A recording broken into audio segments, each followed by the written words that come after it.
Hello, hello, hello, mais um Atibaia Pode Mais no ar. Acabamos de completar um ano, mais de 350 mil visualizações. Gente, eu queria agradecer a você que se inscreveu, que compartilha, continua, dá o seu like, faz os seus comentários, porque a temporada 2025 está incrível. Olha que assunto que nós temos hoje. Vamos falar de gerenciamento do sangue do próprio paciente com o Dr. Fernando Cabral, um querido nosso. Seja muito bem-vindo, doutor. Obrigado, é sempre um prazer voltar aqui. Segunda entrevista do Dr. Fernando, já tem uma entrevista dele no canal, dando uma aula de saúde para terceira idade, para paciente com mais de 40, 50 anos. Corre lá, assiste, compartilha, que eu tenho certeza a entrevista ficou brilhante e hoje ele está aqui como meu convidado para a gente falar de saúde e levar informação para as pessoas, doutor.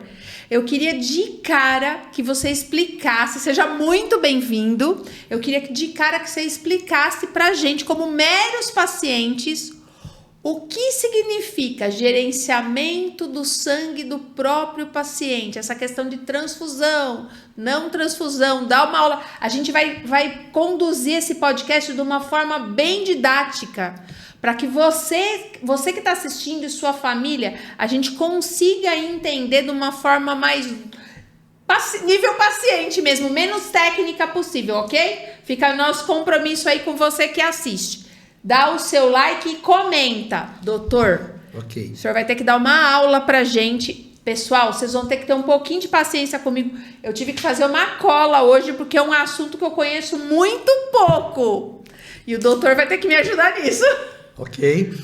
É assim, a Organização Mundial de Saúde, há 15 anos atrás, cunhou o termo em inglês Patient Blood Management, que em tradução livre seria gerenciamento do sangue do paciente, com o objetivo de diminuir o número de transfusões de glóbulos vermelhos ao redor do mundo, que de longe é o maior responsável pelas transfusões sanguíneas.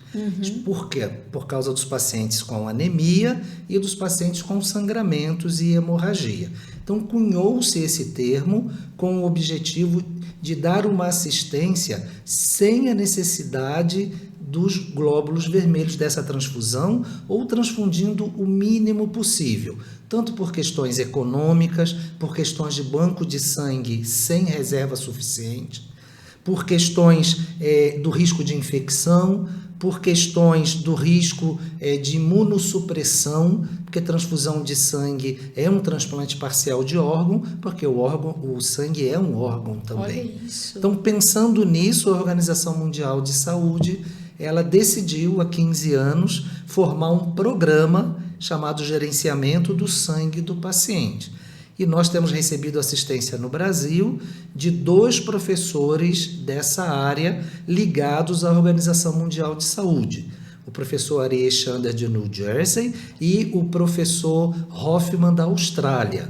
Eles, inclusive, têm vindo ao Brasil, têm dado aulas por videoconferência e são os nossos tutores aqui no Brasil da OMS, digamos assim. O que te despertou a migrar para esse segmento, para estudar melhor esse assunto? Tá. Então, eu sou graduado em medicina na década de 80 e tive a oportunidade de estudar numa escola não transfusional, que é a Faculdade de Medicina da UFRJ, né? Da Universidade Federal do Rio de Janeiro. Por quê? Porque existia um intercâmbio com a Universidade de Oxford, na Inglaterra, e com a Universidade de Cleveland, nos Estados Unidos. Então, nós tínhamos a oportunidade desse intercâmbio e sempre tinham professores europeus e americanos nos dando aula e já trazendo esse enfoque de que a transfusão não devia ser o padrão ouro, mas sim ficar num segundo plano. E aí já fui educando dessa forma, depois eu me formei e vi que existia uma carência nessa área. E aí eu migrei também para essa área, fui para os Estados Unidos, fiz cursos de especialização, inclusive eu tive a oportunidade de estudar na mesma escola de medicina que os médicos do exército americano estudam, em New Jersey, porque eles são especialistas em tratar hemorragia no campo de batalha, onde eles não têm sangue para transfundir. Ou seja, a gente já começa essa entrevista entendendo uma coisa: isso não é algo novo na medicina, isso já vem há longos anos e talvez essa informação não chegue para a gente paciente. Porque a gente ouve muito falar, vai para uma cirurgia, tá com anemia ou num caso de hemorragia. É sempre necessário a transfusão. É importante, então, assim como eu estou aprendendo com o senhor, a pessoa que nos assiste, que a informação chegue que existem outros meios. Em quais tipos de abordagem, hoje você pode citar para a gente 4, 5 abordagens que você fala assim, é menos necessário a transfusão? Sim. Dentro da sua realidade. Tá. Então, questão de anemias, ok? Então, o campo onde nós abordamos as anemias, ele é bem extenso. Mas vamos falar um pouco da anemia no pré-operatório. O paciente tem uma indicação cirúrgica, e os trabalhos científicos mostram que até 40% desses pacientes estão anêmicos no pré-operatório. E se eles forem para a cirurgia anêmicos, eles vão receber muito mais transfusão sanguínea. Então, o PBM, que é a sigla do Patient Blood Management, da Organização Mundial de Saúde, preconiza o quê? Protocolos pré-operatórios sempre que possível, estimulando a produção de glóbulos vermelhos do próprio paciente para tratar essa anemia antes que ele vá para a cirurgia. Porque tem vários trabalhos mostrando que para o mesmo tipo de cirurgia se transfunde muito mais quanto mais anêmico está o paciente. Olha isso. E se ele entrar bem sem anemia, praticamente não se transfunde nada para o mesmo tipo de cirurgia. Isso vale especialmente para aquelas situações, aquelas doenças em que o paciente já está sangrando cronicamente. Por exemplo, problemas de mioma uterino. Às vezes a mulher está anos sangrando, ela não tem mais reserva de ferro. Então ela já está anêmica. Problema de câncer de intestino. Às vezes não sangra vivo e o paciente se despercebe, mas ele já está perdendo sangue há muito tempo. Então, anemia pré-operatória. Pacientes graves de UTI. As estatísticas mostram que até 2/3 dos pacientes que internam na UTI já chegam anêmicos à UTI. Olha isso. 66%. Quase 70% de quem já está na UTI já está anêmico. Praticamente, paciente da UTI é igual a anemia. Então, se eu sei que é assim... Isso já é uma realidade. Porque, independente de particular ou SUS. Sim, isso é do paciente. Olha isso. Se eu já sei que é assim, por que eu vou esperar a situação agravar para transfundir? Eu já posso usar remédios que vão estimular a produção de sangue do próprio paciente, de glóbulos vermelhos. Doutor, o treinamento de equipes médicas, esses protocolos, eles avançaram nos últimos anos? Isso já é uma tendência? Muito. Está sendo usado aqui no Brasil? Muito. Olha, eu tive a oportunidade, como eu falei, de estudar nos Estados Unidos, e eu faço parte da Sociedade para o Avanço do PBM desde 2005. Olha quantos anos, gente. Esse ano está fazendo anos. Nós estamos falando 20 anos. É muito 2 tempo. décadas. 20 anos é muito tempo. E durante esse tempo nós temos ajudado a construir protocolos, tá? Na Universidade Federal de São Paulo, né? Na Faculdade de Medicina, tem um grupo grande, tá certo? Eu tenho o privilégio de participar. Nós temos um grupo internacional de estudos. Tenho o privilégio de participar da SABM com congressos anuais nos Estados Unidos.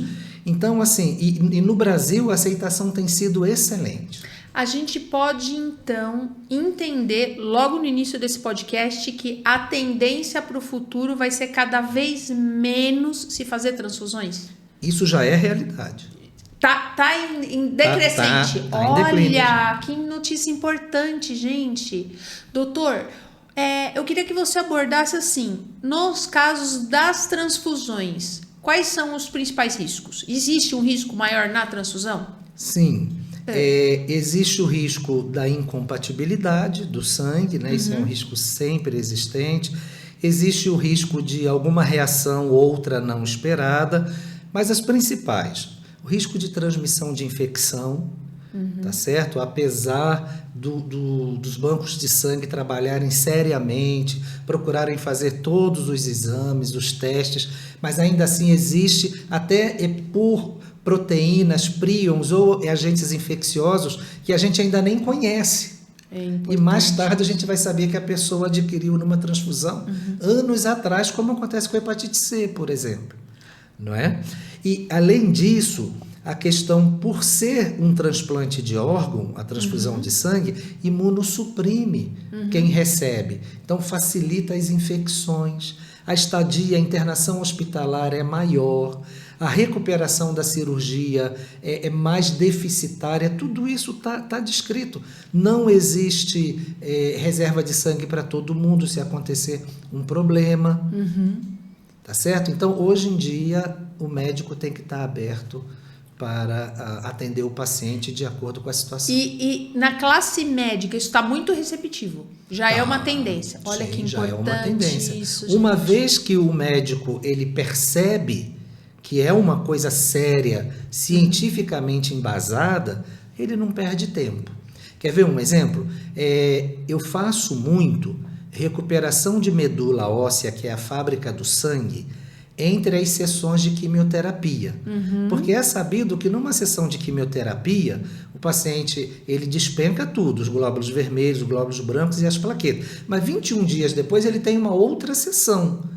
E geralmente ele é transfundido para a nova sessão. Tá? E eu trabalho muito recuperando essa medula óssea para daqui a 21 dias o sangue estar na condição. Faz um preparo do paciente para ele estar melhor de saúde para quando ele receber essa outra dose. Sem precisar ser transfundido. Que legal. Quando a gente combina isso com um oncologista, se ele nunca fez isso, ele fica extremamente reticente, ele fica extremamente preocupado. Aí eu costumo falar, olha, não se preocupa, a parte hematológica eu recupero. Quando o paciente volta lá 21 dias depois, na situação que ele volta como se ele nunca tivesse recebido uma sessão de químio, a primeira coisa que o oncologista faz é pegar o telefone e me ligar. O que você fez? É a primeira coisa. Gente, é muito importante essa informação que você está me passando, porque pessoas que nos assistem, que podem estar passando por uma fase dessa, que é uma fase que o corpo sofre muitos efeitos, quem passa por uma quimioterapia. Você está falando que você consegue, tem mecanismos hoje da pessoa ter uma qualidade de vida melhor durante esse processo da quimioterapia. Sim. Isso é muito importante. Gente, vocês entendem por que eu falo assim, esse podcast é um presente de Deus para mim? Porque eu falo, olha que informação preciosa. É uma honra para mim ter o doutor aqui, levando esclarecimento, informação. Quantas pessoas que estão assistindo, que vão passar por um processo, ou estão com parentes passando por um processo desse, a informação chega. Eu falo assim, é muita responsabilidade para a gente um assunto desse. Doutor, eu queria que o senhor falasse da questão da dengue hemorrágica. Existe um protocolo diferenciado para os casos de dengue hemorrágica. Como que funciona isso? O que você tem vivenciado? Isso. Então, na questão do dengue, né, a questão seria a transfusão de plaquetas. Por quê? Porque a doença bloqueia a produção de plaquetas pela medula e também destrói as plaquetas que já estão formadas. Então, a pessoa para de produzir e o que tem é destruído. É destruído. Então, é um problema muito sério. Corre um risco de vida enorme. Sim. E as plaquetas são essenciais para que haja coagulação. E se não houver a coagulação, o paciente vai sangrar. Daí o dengue hemorrágico. Ok. É quando caem as plaquetas e o paciente sangra. O que se pensava? Bom, se está faltando plaqueta, vamos transfundir plaquetas. Só que se concluiu que não adiantava nada. As plaquetas transfundidas também são destruídas. É isso que eu ia falar. Vai entrar sangue e aquilo ali. E isso é um período rápido, assim? Rápido. Olha isso. E o principal efeito colateral da transfusão de plaquetas é a síndrome de Trale, que cursa com uma insuficiência respiratória aguda, que muitas vezes era atribuída ao quadro de dengue grave, Olha mas que isso. já era um efeito da transfusão de plaquetas. Então, para aqueles que não aceitam transfusão, nós sempre fizemos o uso dos antihemorrágicos, quando o paciente começava a sangrar. Tá certo? Porque a plaqueta pode cair. Eu já tive pacientes com 1000 plaquetas. Nossa. No hemograma ali, vai que tem que estar acima de 150.000. Eu já tive pacientes com 1000 plaquetas que não recebeu uma plaqueta de transfusão e está muito bem, obrigado, hoje em dia com 180.000 plaquetas. E se recuperou, usando os antihemorrágicos corretos. E no caso específico do dengue hemorrágico, são 2 antihemorrágicos baratos que todo serviço tem. Olha isso. Que é a desmopressina, que estimula a coagulação primária das poucas plaquetas que ainda tem, obriga aquelas plaquetas a funcionar, apesar de serem pouquinhas, e o ácido tranexâmico, que lá no final impede que o coágulo novo seja dissolvido. Ou seja, protege. Numa ponta você estimula a formação do coágulo. Produz e protege. E não deixa ele ser destruído. Então, se você segurar esse paciente grave 2, 3 dias, ele não morre mais, vamos ser claros. Olha isso. Então, a gente está falando em 72 horas. Isso. Se tiver entrar com um protocolo, esse protocolo já é usado hoje? Então, a Universidade de Oxford editou agora em setembro de 2024 um artigo mostrando que, além das transfusões de plaqueta não serem benéficas no dengue hemorrágico, elas ainda são perigosas. Usou esse termo. Ou seja, pode agravar. Pode piorar a situação. Você acha que esse protocolo de vocês, ele começa a ser a tendência número 1 para casos de dengue hemorrágico? Tem essa tendência? Sim, porque mundialmente. Sim, porque assim como o outro oncologista, assim como o cirurgião, quando eles aprendem a fazer, aprendem a raciocinar dessa forma que a Organização Mundial de Saúde orienta, eles não querem mais transfundir. Olha que legal. Porque eles sabem que a coisa funciona melhor, é mais barato, o paciente se recupera melhor e vai embora do hospital mais cedo. Nossa, que precioso isso, gente. Entendeu? Então, assim, a questão é ter a mente aberta para aprender a fazer. E não tem nenhuma invenção. Tudo com trabalho científico comprovado. Que importante. Porque os 3 pilares do PBM, né, da Organização Mundial de Saúde, são, primeiro, estimular a produção de glóbulos vermelhos do próprio paciente. Segundo, minimizar ou conseguir estancar completamente o sangramento ou a hemorragia. Ok. Com remédios, com máquinas, com dispositivos. E terceiro, respeitar e incentivar a tolerância que o próprio paciente tem à anemia. Porque o paciente suporta muito mais a anemia do que o médico dele. Acredito. O médico não suporta ver o paciente anêmico. Mas ele está ótimo, ele está bem. E cada caso é um caso. Cada caso ser é um é único. Isso. Tem gente que vai ficar anêmica, tem gente que vai conviver com anemia. Não é isso? Isso. Por quê? Porque se nós nos basearmos no exame de sangue, no hemograma, o hemograma vê a macrocirculação, vê o transporte do oxigênio. É como se fosse a rodovia dos bandeirantes. Mas a entrega desse oxigênio vital nas células ocorre na microcirculação. É a ruinha do bairro onde só passa um carro. Olha isso. E isso o hemograma não vê. Tá certo? Então, é como se fosse assim, olha, o carro do SEDEX é o glóbulo vermelho. E o volume que ele tem que entregar ao pacote é o oxigênio. Tá. Ele vai entregar o oxigênio na casa de um bairro. Então, ele viaja pela rodovia dos bandeirantes com 6 faixas, é a macrocirculação. Isso o hemograma vê. Mas quando ele entra naquela ruinha que só cabe um carro de cada vez para entregar o oxigênio, o hemograma não vê. E o SEDEX existe para transportar ou para entregar? E já tem hoje, então a gente pode entender hoje que já tem hoje exames para esses casos específicos. Para ver se o oxigênio está sendo entregue ou não. E toda vez que o paciente está anêmico, o que a gente faz? Um paciente internado. A gente faz esse exame para ver como o oxigênio está sendo entregue. Se a célula está funcionando com ou sem oxigênio. E às vezes o paciente está extremamente anêmico e o exame da entrega do oxigênio está normal. Olha isso. Quer dizer, está chegando. Aí você transfunde os glóbulos vermelhos porque ele está anêmico, a hemoglobina dele sobe, a anemia melhora, mas aí entope a microcirculação e o exame que vê a entrega do oxigênio diz que parou de receber oxigênio. Nossa. Ele funcionava melhor anêmico do que após a transfusão. Nossa, meu. Então é isso que a gente precisa entender, a ciência. Esse é o terceiro pilar do PBM. Não atrapalhar a microcirculação, que ela funciona direitinho. E esses exames para microcirculação em casos vamos falar dos pré-operatórios e casos de emergência, pacientes em UTI, isso é feito? Sim, são exames muito normais. simples. Exame de sangue, por exemplo, dosagem do lactato venoso. Quanto melhora a oxigenação, melhora o lactato. Parou de chegar o oxigênio, aí o lactato sobe. O nosso SUS está preparado para isso? Tá. Funciona bem? Tá.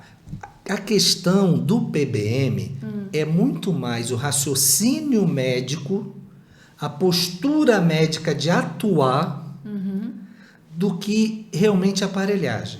Olha isso. É claro que tem muitos aparelhos que podem ser usados e devem ser usados. Mas a gente não pode ficar na dependência disso.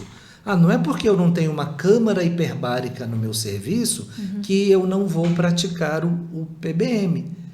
Se eu puder ter, melhor ainda. Explica pra gente o que é uma câmera hiperbárica. Então, câmara de lugar, de salinha em italiano. Acho, né? Isso? Tá. Hiperbárica quer dizer com uma pressão aumentada. Tá? Por quê? O que a gente aprendeu da microcirculação? Se a gente tiver ao nível do mar, imagina a gente na areia da praia, a gente está sujeito a uma atmosfera de pressão. Uma atmosfera de pressão a nível do mar. E nós estamos respirando ar ambiente que tem 21% de oxigênio. Entendeu? Tá. Então, nessa situação, nós temos dissolvido no nosso plasma, que não precisa de glóbulo vermelho para ser transportado, 0,3 volume por cento de oxigênio. Porque tem um oxigênio que vai no plasma e oxigênio em células. Se a gente continua na beira do mar, num hospital à beira do mar, uma atmosfera de pressão.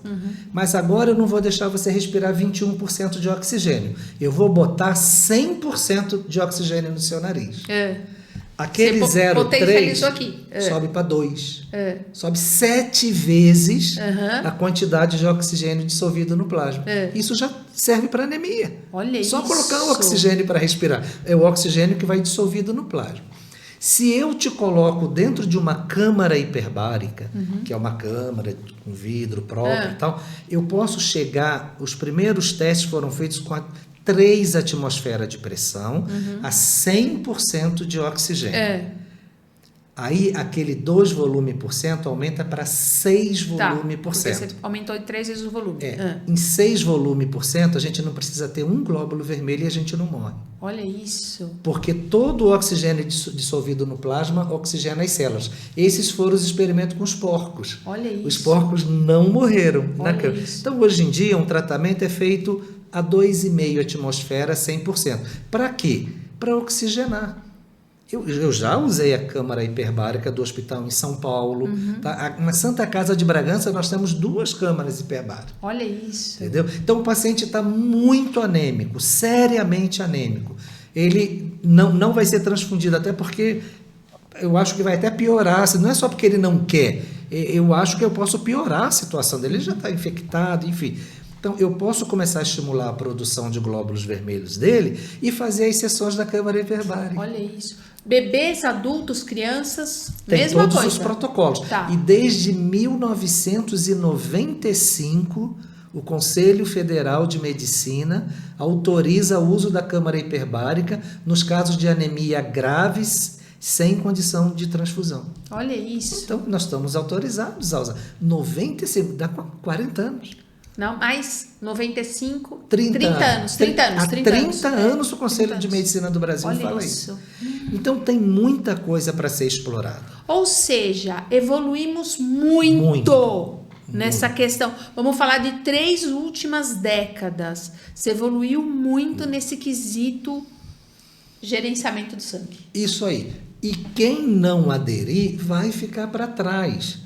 Não é nada contra a transfusão de sangue. Não, a medicina avançou. É muito óbvio isso, gente. É o progresso, porque se eu tenho uma coisa melhor, por que eu vou continuar naquela inferior?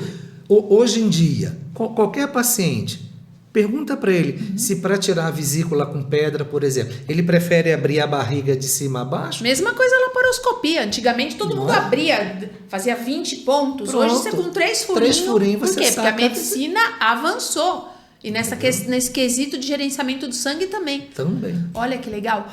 E eu fico muito feliz porque eu falo assim, a gente tem que ter muito orgulho do nosso país. Sim. Eu acho que o brasileiro, ele tem que perder essa cultura. Que nem agora eu vou falar uma coisa muito polêmica. Por que a Preta Gil foi se tratar lá nos Estados Unidos? Nós temos médicos excelentes aqui no Brasil. Eu estava assistindo uma reportagem de um médico falando do caso dela. Que ela fez os exames dela com mais de 45 anos. Ele falou por que teve que ir para lá. Então, assim, existem especialistas muito bons. E eu falo assim, nosso país está avançando muito nesse quesito. A gente tem médicos maravilhosos, né, doutor? E lá fora, o médico brasileiro é muito respeitado. Olha isso. Eles querem saber, mas como é que você faz isso lá? Como é que você faz aquilo? Nós somos considerados excelentes médicos no primeiro mundo. Que legal. Inclusive, fora do Brasil. Que orgulho pra gente que é brasileiro. Fora do Brasil. Eu fico feliz. Você sabe que eu entrevistei o Marcos Pontes, astronauta aqui, né? Sim. Você sabe que ele falou pra mim que aqui no Brasil, ele vai em cidades, tudo, ele é tido como e ele é uma pessoa super humilde, viu? Culto, inteligentíssimo, fala 7 idiomas. Ele falou que ele chega nos outros países, ele é tido como um herói, ele é recebido em alguns países como tapete vermelho. Isso. E eu falo, e a gente aqui, ó, nosso astronauta, aqui no Brasil, as pessoas não... Ó, eu me lembro, teve um dia, quando eu estava estudando em New Jersey, que eu cheguei no hospital escola, o estacionamento estava tomado por barracas brancas, tal. Era o dia da alguma coisa relacionada à transfusão de sangue, mas porque estava faltando, os bancos de sangue americanos estavam desabastecidos. Olha isso. E eu cheguei, né, para estudar, enfim, para passar o meu dia. Aí a supervisora do meu setor falou assim, eu falei para eles que tem um médico brasileiro aqui com a gente, eles querem que você dê uma entrevista para a TV. Ah, que legal. Aí eu falei, mas eu tenho inglês suficiente para isso, né? Ela falou, não, vamos lá falar. Aí eu falei assim, então eu vou falar o que eu vim fazer aqui. Né? O que eu vim fazer. Aí a gente teve a oportunidade de ter essa conversa do gerenciamento do sangue do próprio paciente. Outra coisa importante que a gente não pode esquecer de abordar fora todos esses quesitos de segurança, do avanço da medicina, tudo isso acontece com um custo muito menor? Menor.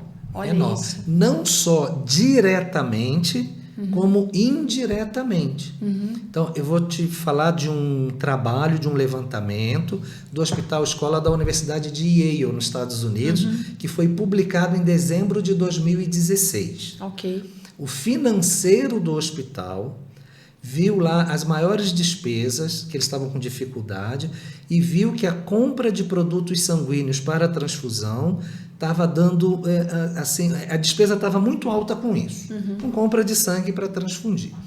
Aí o financeiro foi para a diretoria médica e pediu para que se tomasse uma providência. O que eles fizeram? Nada. Só orientaram os médicos a falar, por favor, antes de você prescrever uma transfusão, leia o nosso protocolo e veja se tem outra coisa para você fazer. Só com isso, em um ano... Orientação, que eles já tinham. Diminuiu 24% do número de transfusões, eles economizaram milhões de dólares e eles observaram a vantagem secundária. Os pacientes ficaram menos tempo internados e infectaram menos. Olha isso, gente. Então, além de ser mais barato diretamente, o gerenciamento do sangue do próprio paciente tem ainda todas essas vantagens secundárias financeiras. Eu quero te fazer uma pergunta dessa questão dos protocolos. Esses protocolos, eles já são oficiais tanto no Ministério da Saúde quanto nas classes médicas? Sim, o Ministério de Saúde tem muitos protocolos, tá? A gente costuma seguir muito aqui no Brasil, inclusive tem sites específicos a respeito disso, né?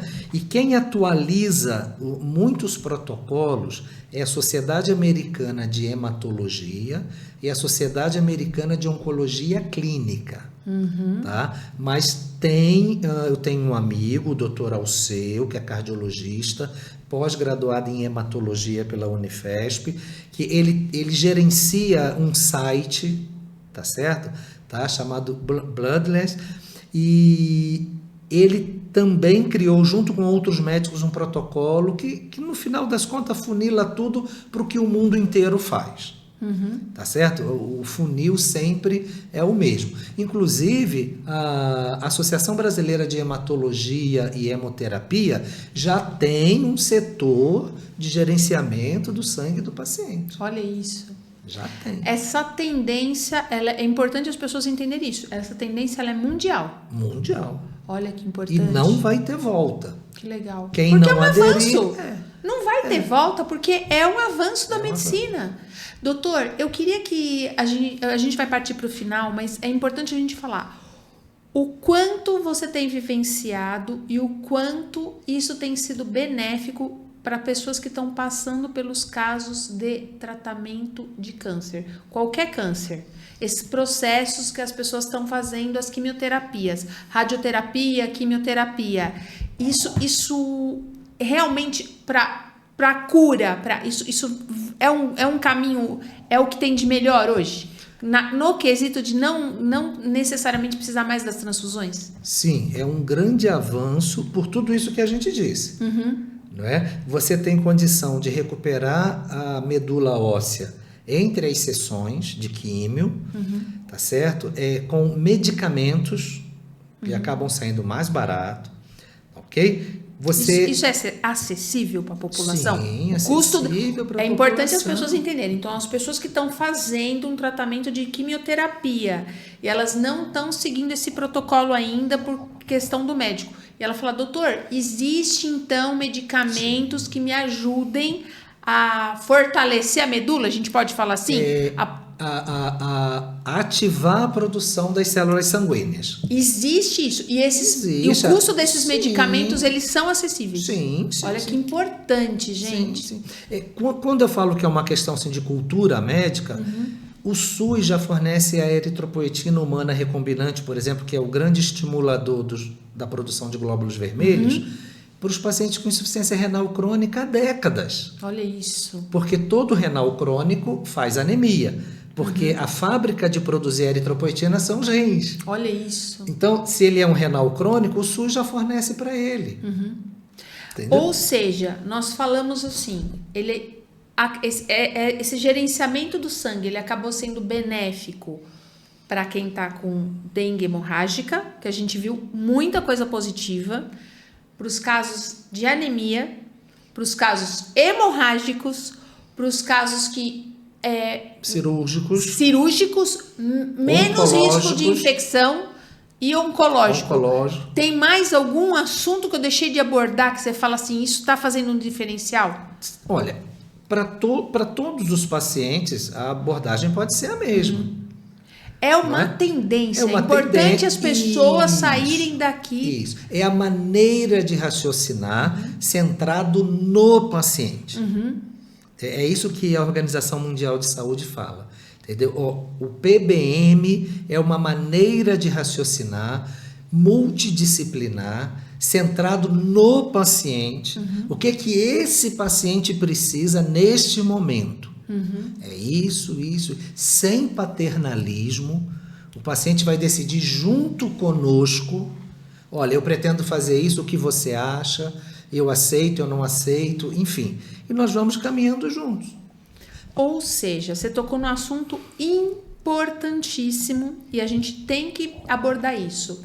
É a questão de alguns casos religiosos ou por própria opção do paciente, que até pouco tempo atrás o paciente tinha perdido a opção de virar e falar assim, olha, eu vou para um caso cirúrgico, ou para um caso de emergência, ou para um pronto-socorro num acidente, tudo, e os familiares ou o próprio paciente, quando a gente fazia lá a internação, a gente tinha que assinar, já fiz isso várias vezes em hospitais, que num caso de uma emergência, o médico tinha a autonomia sobre o paciente de transfusão. Parece que isso mudou no STF. Como que está isso hoje no nosso país? Totalmente. Inclusive, os hospitais já estão se adequando. Aqui em Atibaia, o hospital que eu trabalho, mudou completamente esse termo e pergunta, aceito transfusão de sangue, seus hemocomponentes, sim ou não? Essa opção voltou para o paciente. Voltou para o paciente. Ou ele para o familiar. E cada um vai arcar com as consequências das escolhas que fizer. Me explica legalmente o que mudou. Mudou que agora o paciente adulto, mentalmente capaz, ele pode decidir, segundo a Justiça, segundo o STF, se ele quer ou não um tratamento médico, incluindo a transfusão de sangue dos hemocomponentes. Isso mudou a partir... É recente isso, setembro do ano passado. Setembro de 24. Aí o Conselho Federal de Medicina entrou questionando casos específicos, disse que não ficou muito claro, tal. Mas nesta semana, por unanimidade, o STF disse para o Conselho Federal de Medicina do Brasil, continua do jeito que está, porque nós fomos juridicamente muito claros. Ok. Ou seja, o paciente, a partir de 2025, agora recente, ele tem total autonomia de optar e falar assim, eu não quero fazer transfusão de sangue. Isso, adulto capaz. Okay. Criança no Brasil ainda é muito complicado. Ah, entendi. E o responsável, o tutor? Então, ele que responde? Que juridicamente nem sempre a justiça aceita. Ah, entendi. Entendeu? Agora, o que é interessante para o judiciário, e a gente já tem pego algumas coisas assim, né, algumas situações assim, é que quando o hospital, sem comunicar o paciente, vai até a justiça pedir uma liminar para transfundir a força, não é? E muitas das vezes sem comunicar o paciente, depois já vem com a liminar, e a explicação que se dá para a autoridade judicial é a mesma. Ou transfunde ou morre, doutor. Se o senhor não autorizar aqui, o paciente vai morrer e a culpa vai ser de quem? Claro, até eu assinaria com um discurso desse. Mas à medida que os juízes estão sendo orientados nisso também, agora eles já não fazem mais isso. Eles pedem para falar com um médico que trata, que quer ouvir outra opinião. Entendi. Entendeu? De um médico que trata diferente. Aí ele já não está mais autorizando também. Okay. Você tem uma ideia, eu tive a oportunidade de ir no Tribunal de Justiça do Espírito Santo. Tá? 14 desembargadores pediram orientação técnica para ajudar um caso de transfusão forçada. Olha isso. E por ter esses estudos, como no Brasil eu acabo sendo muito conhecido, né? E aí eu fui um dos que fui chamado lá, levei uma aula até que a gente dá, tal, com slides, tudo, e por unanimidade todos os desembargadores entenderam que foi o embrião dessa decisão do STF, porque tinha muita gente de Brasília lá também, querendo ver qual seria o pulsar. Então, para ver que o judiciário também está mais esclarecido. Né? Uma coisa que a gente não pode deixar de abordar é assim, se o paciente for a óbito, não necessariamente foi por causa de ter havido ou não a transfusão. Concorda, doutor? Sim, claro. Você concorda que a gente está nessa transição cultural disso? Porque realmente as famílias entendiam o quê? Era muito passado isso da equipe médica para os familiares do paciente. Porque o paciente está ali. Nem sempre ele está... olha, se não fizer, o risco vai ser maior. Se não fizer, realmente morre. E a gente ficava naquela situação assim. Então, é importante a informação ter chego que hoje existem outros mecanismos. Eu tive um paciente que ele me contou depois, após a internação, né? Ele já era o meu paciente, passou por uma situação internada que eu não cuidei, depois ele retornou. Aí ele falou que o médico falou isso para ele. Falou assim, olha, se eu não te transfundir, você vai morrer. Ele falou que devolveu uma pergunta para o médico. Falou assim, o senhor me garante, se o senhor me transfundir, eu vou viver? Se o senhor me garantir e assinar, eu vou aceitar. Que ninguém tem. O médico não transfundiu. É lógico, porque o médico vai dar o melhor dele, o hospital, Sim. mas ninguém tem essa garantia. Isso. Imagina. Ele entregou a pergunta, achei interessante. Doutor, tem alguma coisa que eu deixei de abordar que o senhor acha importante essa informação chegar para quem está assistindo? Não, eu acho que nós fizemos uma abordagem bastante interessante, não é? Num nível que as pessoas em geral conseguem entender. Então, eu acho importante a gente dizer aqui que nada, não é uma campanha contra a transfusão sanguínea, não é nada disso. É só mais uma opção. Como você falou, é um progresso científico que o sangue realmente...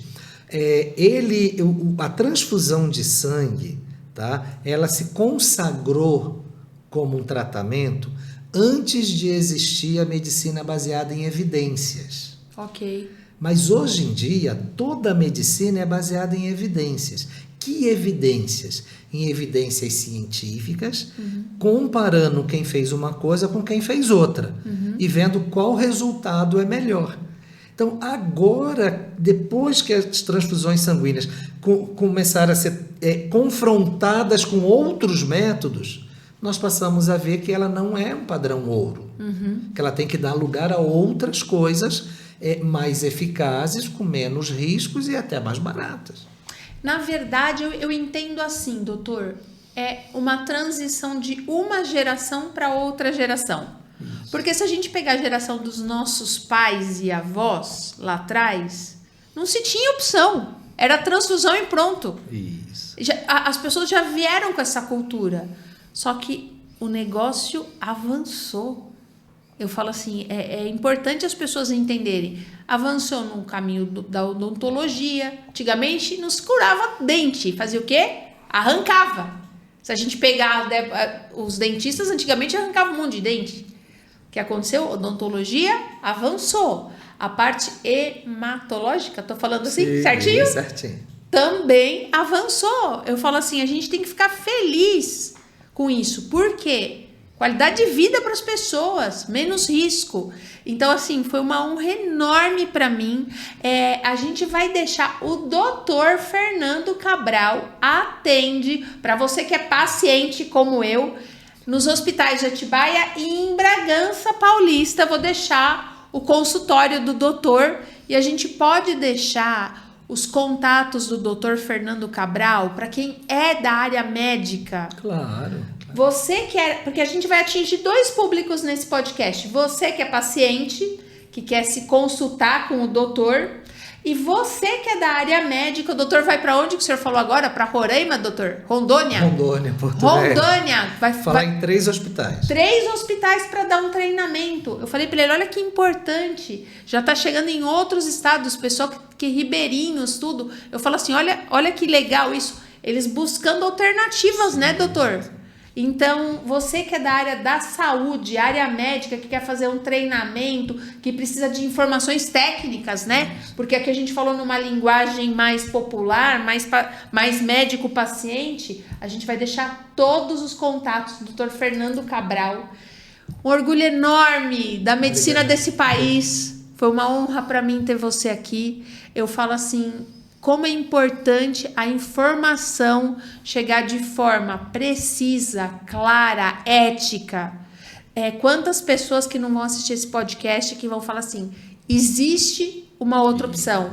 É isso importante. Esse foi o intuito desse podcast. Ok. Você quer fazer suas considerações finais? Não, eu acho que falamos tudo, né? Foi bem claro, doutor. E dizer assim, que eu e os grupos aos quais eu pertenço de estudo, tá certo? De Patient Blood Management, que é o gerenciamento do sangue do próprio paciente, estamos totalmente à disposição dos colegas médicos que desejarem artigos específicos para situações específicas, para cirurgias específicas. Nós temos um banco enorme com toneladas de artigos científicos confiáveis. Isso significa salvar mais vidas.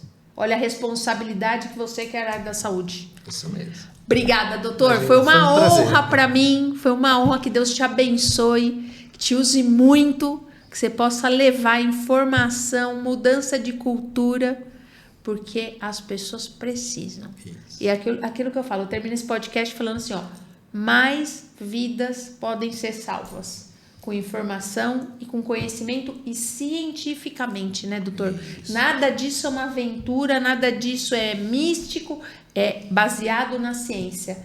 Obrigada. Um grande abraço. Comenta esse podcast, compartilha, dá o seu like para você ter mais informações. E temporada 2025 a gente tem muito mais para vocês. Super abraço, gente. Até mais. Tchau, tchau.